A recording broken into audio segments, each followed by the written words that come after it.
Hi, I'm Karen Fisk. The scene kept playing back in my mind again and again. The gravel and the debris as the car went end over end over end. And the old man who sent us flying off the open road. The day began with an ultimatum. Our son Zoe would not sit in his car seat. And it was a state-of-the-art car seat. Once you got that click done, you could send that kid to the moon. Nothing would happen to them. The problem was the click. And if you had walked by me that morning when I was trying to get Zoe into the car seat, you would have thought I was abusing him. He had his back arched and his shoulders twisted, and he was yelling, "No, no, no." Well, I had it too. At 3 years old, he was actually tall enough and heavy enough to be in a booster seat. So we put him in the booster seat. We clicked up the seat belts, and we were on our way. We were going to a toy wooden boat workshop. And Zoe was in ecstasy at that workshop because they let them use power tools. Not a bandsaw or anything like that, but a power drill. And he made this incredible boat. We had a wonderful day. It was hot and sunny and fun. And as we got back into the car, the only thing we did different was I sat in the back seat to read to Zoe as we went along.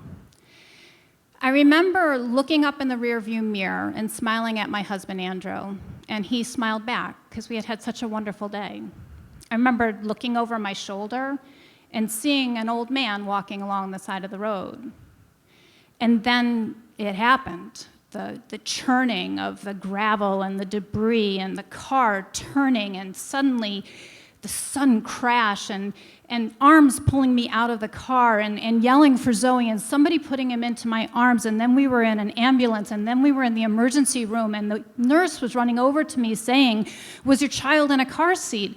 And I just burst out crying because he wasn't in a car seat, and I had no idea if he was okay or not. And then they took us in 2 different directions to do the first aid they needed to do.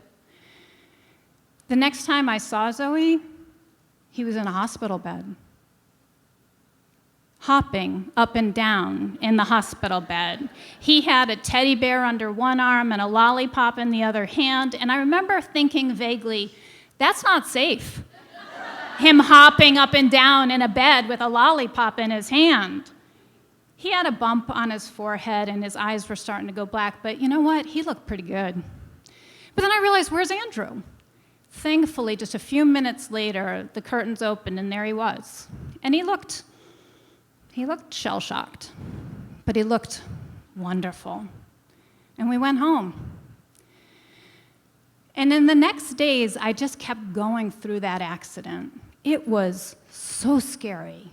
It was so awful. And I think I just needed somebody to blame. And I thought about that old man. I thought, he was some sort of devil. He was a demon who had cursed us and sent us off the road. That's what happened. Just about that time, our landlord stopped by. We lived in a small town, and he had heard what had happened. And as soon as he affirmed that we were okay, he pointed to the ceiling.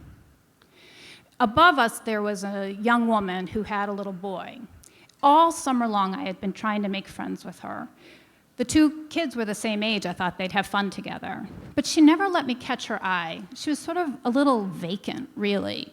And the boy kind of trailed along behind her. I actually never saw them engage with each other. It was very strange. He pointed up at the ceiling and he said, "You know, they were in an accident too. When she was pregnant with him, she walked away. But the little boy and the little girl who she was babysitting were killed." Yeah. Everything changed in my mind when I heard that. I thought, oh my, we could have killed somebody. We could have hit another car. We could have hit that old man. And suddenly that man was not a demon at all. If he was anything, he was an angel. Because nobody died that day. Nobody was killed. Everybody was okay. Thank God.